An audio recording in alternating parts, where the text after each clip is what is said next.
Okay, welcome back. In this lecture, we'll find the forward kinematic model of an industrial robot. So you see a robot here. It's called Microbot on the right side of the screen here.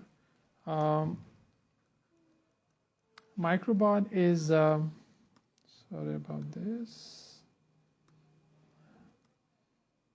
Okay. So Microbot is a 5 degrees of freedom robot. So by 5 degrees of freedom robot mean we have 5 joints, and each joint here is a revolute joint. It causes rotation motion. So we see the base joint here. There's a rotation about this axis, and then we see another joint here. The robot can move clockwise or counterclockwise about that joint, and then similarly there's another one. There's another here, and the final one is the rotation about this axis. So if you see here, different joints are named differently. The first joint is called the base joint. So this is our base joint. Let's say this is our Z naught. Frame 0 is the frame assigned to the base, and base is fixed.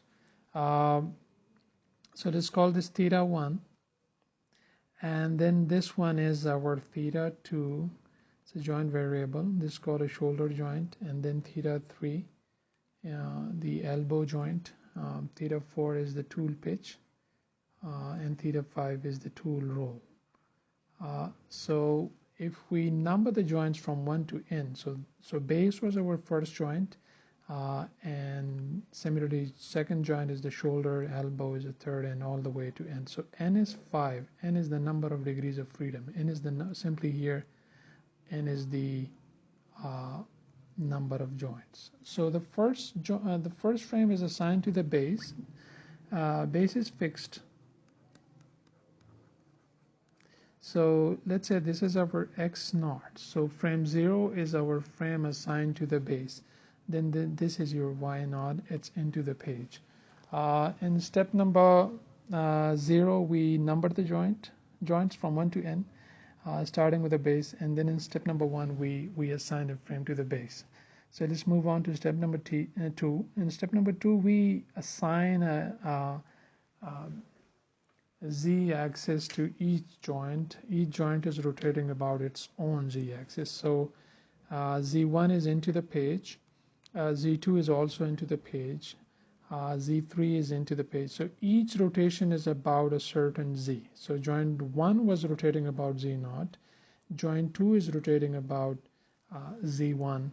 Joint 3 about z2. So every joint I is rotating about the previous z. So we have 5 z's here. Okay, and we go then to and if you notice, we have put the robot in this particular configuration. It's the easiest way to put this robot because we are going to assign frames, so it doesn't have to be in the pose that is shown here. We have just put it in a pose that is simplest so that we can assign frames easily. So let's move on to step number 3. Step number 3 is we're gonna locate origins of each frame, because each frame ultimately going to look like an XYZ. So far only the base frame has the XYZ axis drawn. None of the other frames have the other remaining 2 axes, X and Y. So in order to do that, we need to find the origins of these frames first. So if you look at step number 3, it says locate the origin I at the intersection of zi and zi minus 1. So the first origin is origin of frame 0. Let's call O sub 0. The second one is now definitely it should be the Z1 axis should intersect with the O1. But by rule, O1 will be at the intersection. We can also write it like this. O1 will be at where Z0 axis intersects with Z1 axis. Or if you write it like this, it will be good. Z1 with Z. So they obviously, if you take Z0 all the way up, it will intersect Z1 here, and that's where our origin O1 will be. Similarly, if you want to locate O2, O2 is at the intersection of Z2 and Z1, but they don't intersect. They don't intersect each other. So in that case, when there is no intersection, we use the intersection of Zi with a common normal between the two Z's. So the common normal here is this. It's a line which is normal to both axes. Normal mean at 90 degrees to both axes. And then we see where that intersects Z2. So it intersects here. So that's where our O2 is. Similarly, O3 will be here. And this joint is, it has 2 degrees of freedom here. If you notice on the previous slide, these two joints are concentric, the tool pitch and tool roll. These two, both motions are about this point. So that's why I put a dotted line and I show Z4 here. But they are coincident. They are placed at the same point on the robot arm. So where is our O4? O4 is at the intersection of O4 is at Z4 intersecting with Z3, and that's where they do. So this is our O4. Okay, so we have assigned all the origins: 0, O0, O1, O2, O3, O4. So let's move on to our next step. In our next step, now we have to gradually complete all the axes. So in the next step, once the origins have been located, we're gonna select our x-axis. So you have to be very careful here. So according to this algorithm, xi will be orthogonal to the current z. Current x will be orthogonal to current z and previous z both. Orthogonal mean it has to be at the 90 degrees to both axes. If they are parallel, then we have to point xi away from the previous. So let's go one by one. So if we look at x0, it was already there is the base frame. For x1, we have to find x1 here such that it is orthogonal to both z0. So z0 was upward, remember. This was our z0. And z1 is into the page. So x1 is, according to this definition, x1 is good. We could have put it this way, but that would be that's another option. That's also right. But the reason I'm putting x1 here is because ultimately somehow I'll be trying to go from the base to the end effector, and if you, in this particular configuration, it's very easy to go to cover positive distances along all axes, either z or x, to reach the tool. Yeah, but you're free to choose one of these two directions. Okay, and then x2 is also it has to be orthogonal to z2 and z0. So x2 should be orthogonal to z2 and z1, but z2 and z1, they're parallel, so we can just point our x2 here. By definition, it's correct. Z1 and Z2 and Z1 were parallel, so we can point x2 away from Z1. Away from Z1 again, Z1 is into the page, and x2 is pointing away towards the end effector, you can see. Similarly is x3, and finally x4 has to be orthogonal to Z4 and Z3. So Z3 is into the page, Z4 is towards the right, so this is our Z4, and Z3 is into the page. So our X4 has to be orthogonal to these two. So again, we have got these two options, whether point X4 upward or downward. Both are correct. So here I'm pointing it upward.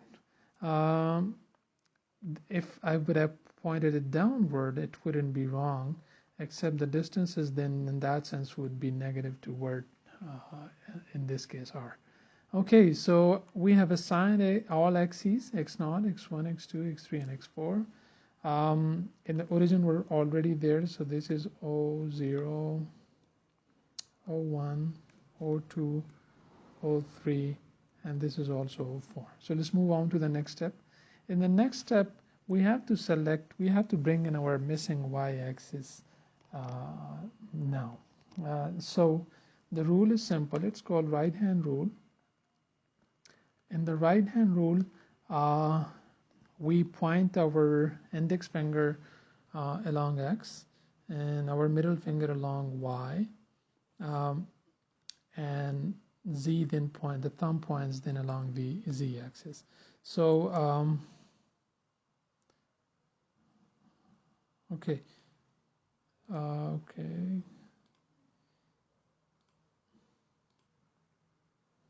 yeah. So I need to undo this.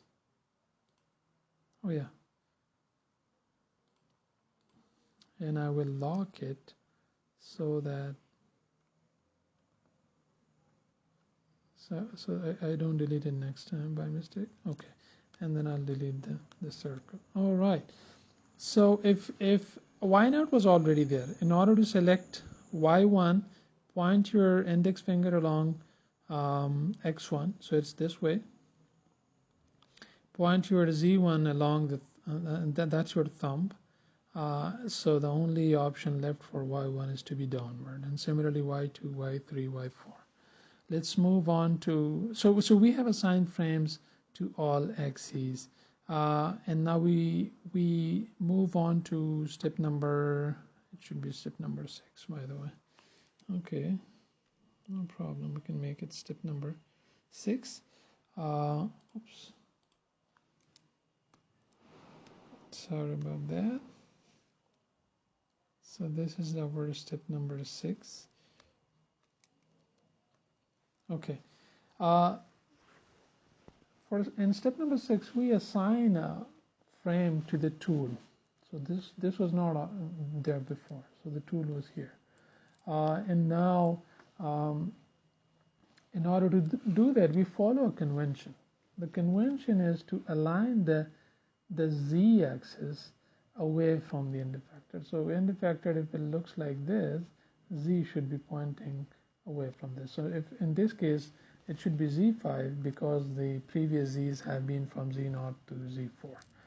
And it's away, and it's called approach vector, because normally if the robot is going to approach any object to grasp it or to hold it or to pick it, this is how we approach something in the real world. And then y0 will be our sliding vector, so it should be, in this case, is downward. And then x5 will be, in that case, it will be out of the page, so it will be like this. So it should be normal to the previous two. This is just a convention. Okay, so we call it a tool frame. So here it looks like it's also O5, origin of frame number 5, O5, X5, Y5, Z5. So we do this with every robot, irrespective of how the previous frames were assigned. Let's stick to this convention. And these vectors have a name. Yn has a name. It's called a sliding vector. And then this one is called a normal vector because it's normal to the rest of the two. Okay, we move on to the next step. This is step number 7 now.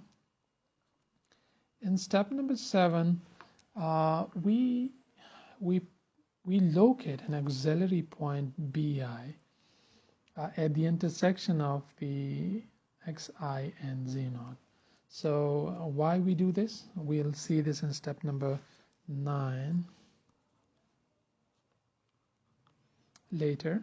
That why were bi's assigned. So but let's now assign them. So b, let's start from I is equal to 0.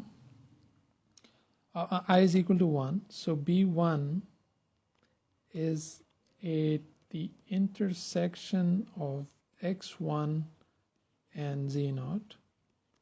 So that is your here, because z naught will go upward all the way in x1 and they will intersect here.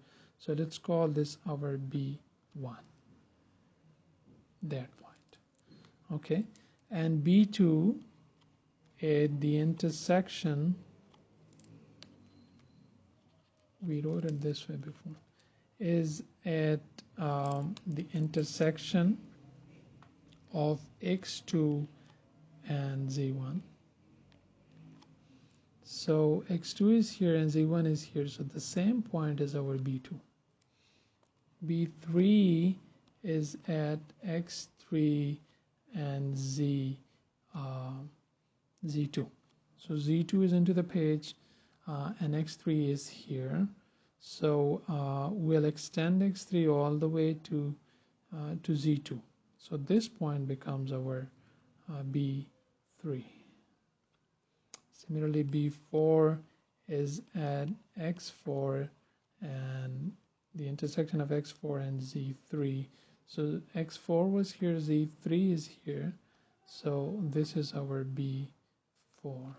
And b5 is at the intersection of x5 and z4. So z4 is here, x5 is there upward. So extend z4 all the way and you will get b5, and that's all.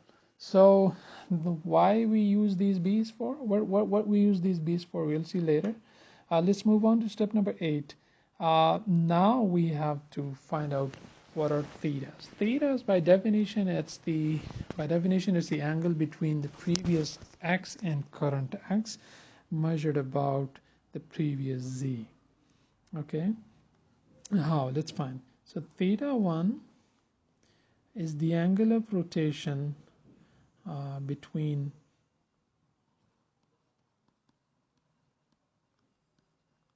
x naught and x1 about z naught.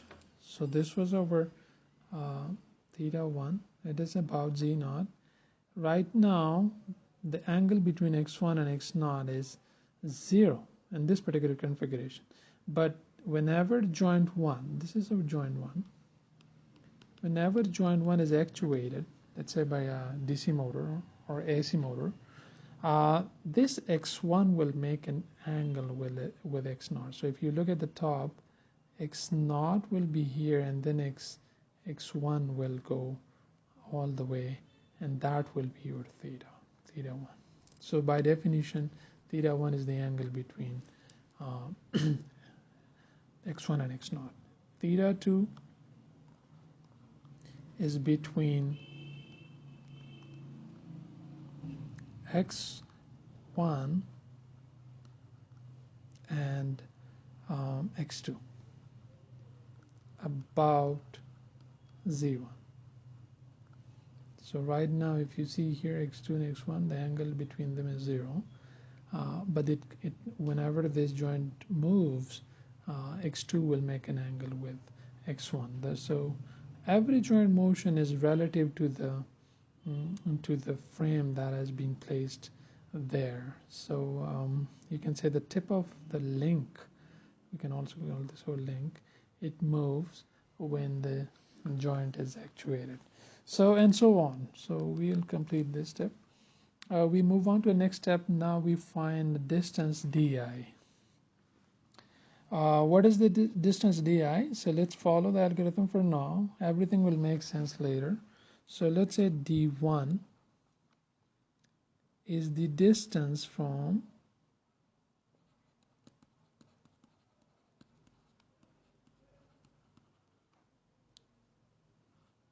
O0 to B1, measure,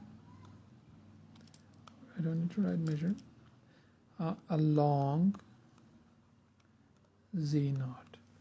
So your O0 was here, this was our O0, and that was our B1. So this distance along Z0 is our D1 by definition. And D2 is from O1 to B2 along Z1. And we see that the same point is O1, but it is also B2. So this will always be 0. So this will not be 0, but this will be 0 for this particular arm. Similarly, D3 is from O2 to B3. So if you look here, O3, O2 and B3 are the same point, so this will also be 0. Find D4. D4 will be between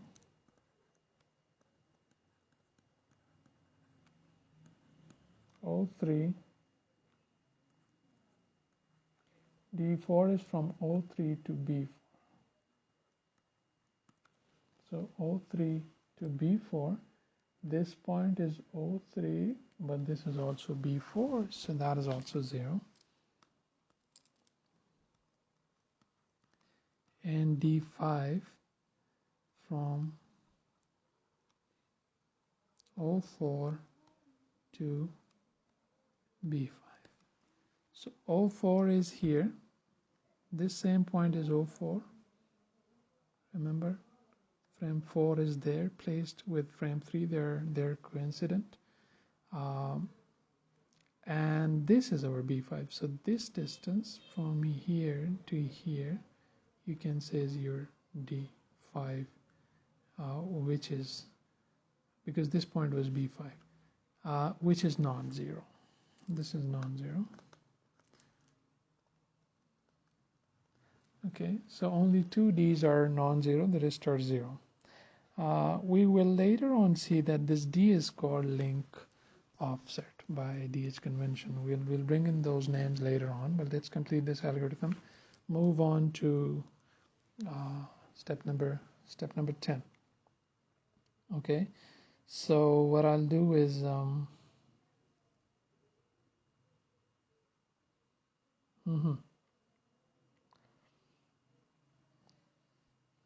okay, I need to bring in this arm down there.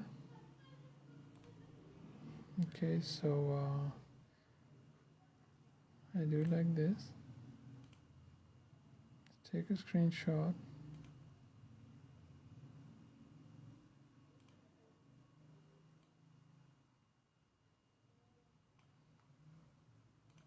And then I just paste it there.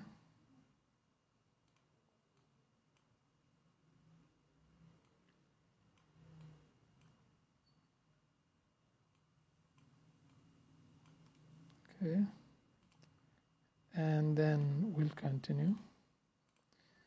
Just to connect it with the previous lecture, this was our B1. Sorry.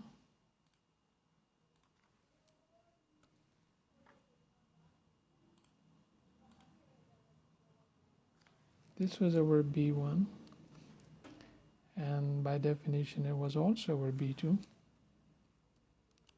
This was our B3.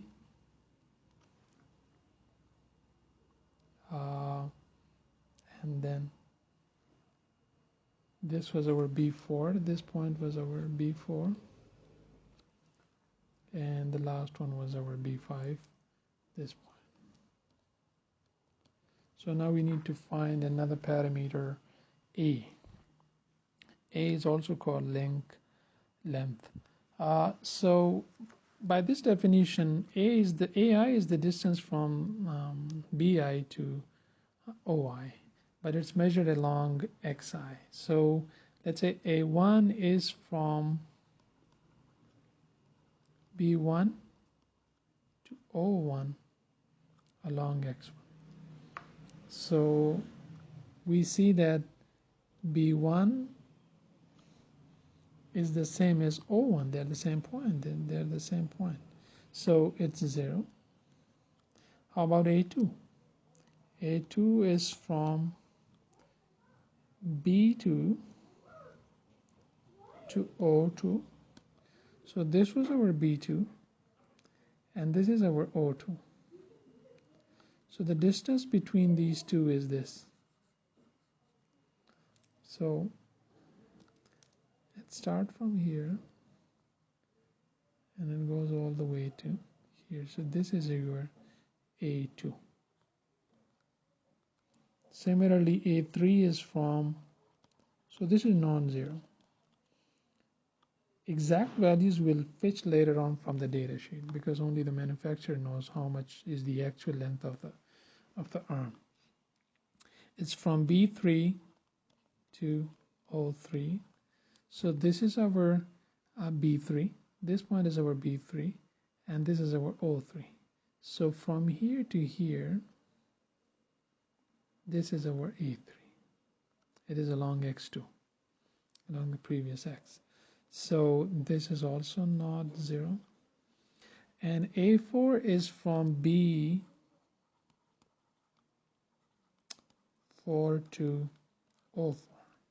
So B4 is this, but this is the same. This point is also O4 because this frame 4 is located there. So this distance is 0. And A5 is from B5 to O5. B5 is here, but that's also O5. So this distance is 0. So only two of the link lengths, A2 and A3, are not 0. The rest are 0. Okay. Now the final step is this should be our step number 11. Now we need to find another parameter called alpha. So alpha I is the angle of rotation from the previous z to current z about current x. So let's look at A1, alpha 1. So it's an angle from z0 to z1 about x1. So do they make an angle? Obviously they do, because if you look at z0, it's upward and z1 is into the page.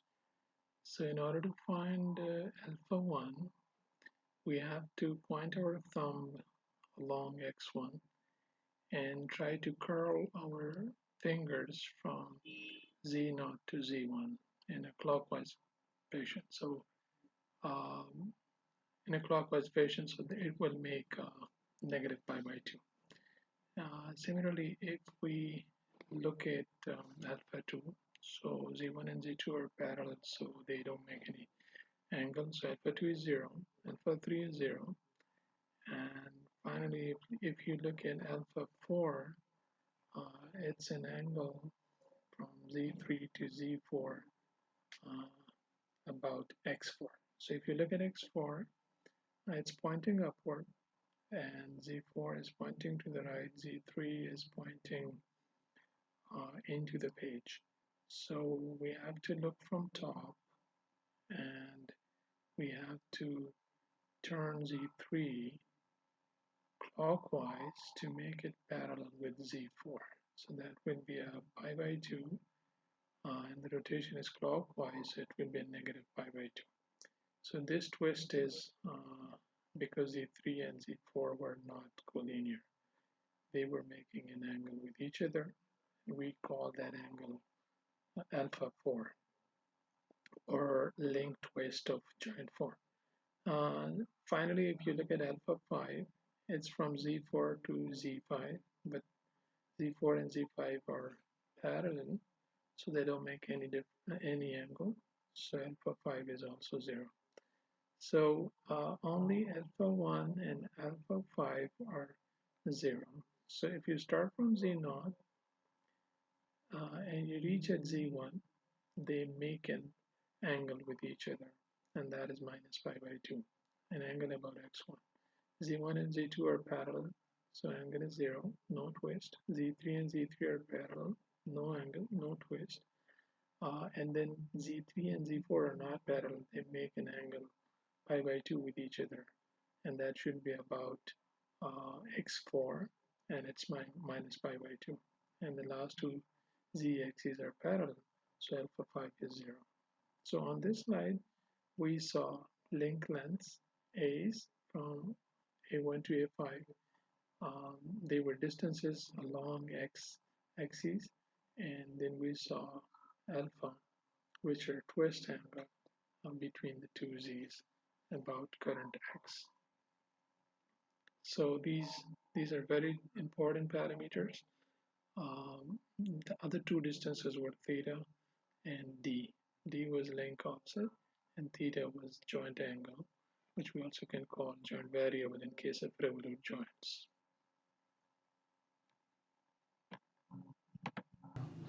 So let's summarize the previous parameters. The most important parameters are thetas, d, a, and alpha. So if we can summarize it in the form, so this is how the final situation looks like. You get d1 here, it is along z0, and then you get d5 here, it's along z4. All the rest of the d's are 0. So this length, this distance is always along the previous z. Di is always along zi minus 1. And then the other two lengths that you see here are A2 and A3. There is no A1 because A1 was 0. A2 is not 0. A3 is not 0. And the rest of the A's are 0. A's are always along X. So if you look at A2, it's along X1. If you look at A3, it's along X2, and so on. So if we summarize this, so this was our D1. Okay, exact length is 0.215 meters. This number comes from the data sheet of the robotic arm. And then D5 is, it's 0.1295 meters. Similarly, this is A2, this was A1, A1 is 0. Okay, and then A2, this is 0.1778 meters, and then A3 is the same, and then A4 and A5 are 0. Thetas were all non-zero because these are the variables. So this row is called joint angles or joint variables. Joint angles, which in this case are also variables. This is called link offset. This parameter is called link length, and this is called link twist. Two angles, two distances. One angle is about z. Theta is always about some z. Another angle is about x. Alpha is always about x. D in two distances, one d, one a. D is along z, and a is along x. The convention that we have stick to in this algorithm is called DH convention. Hartenberg. So this DH table summarizes all the previous parameters that we have found. And why are these important? In the next lecture, we'll see how this DH table is used to find the transformation matrix of the tool frame, which is frame number 5, relative to the base frame, and it is always a function of theta 1 to theta 5. In order to find this transformation matrix, we need to know these parameters, which we have already found. The only variable left will be thetas. Thank you.